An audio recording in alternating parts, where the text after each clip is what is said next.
Punta po tayo sa balitang pambansa. Iginiit ni Pangulong Bongbong Marcos Jr. na wala siyang direktang linya kay Chinese President Xi Jinping. Isang taon po yan matapos siyang humiling ng hotline sa presidente ng China sa gitna pa rin ng tensyon na nangyayari sa West Philippine Sea.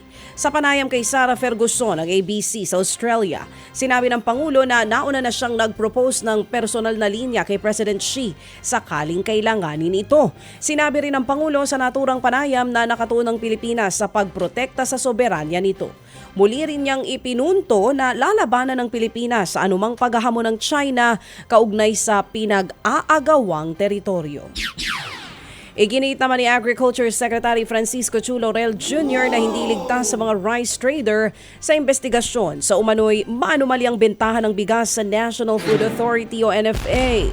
Kasunod yan ang utos ng Ombudsman na suspindihin ang 139 na opisyal at empleyado ng NFA sa gitna po yan ng investigasyon.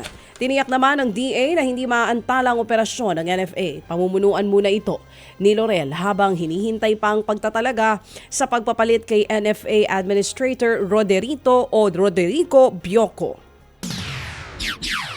Nasa ospital ngayon ang dating First Lady Imelda Marcos dahil sa slight pneumonia. Ayon kay Senator Amy Marcos, dinala sa ospital ang kanyang ina matapos makaranas ng ubo at ng lagnat.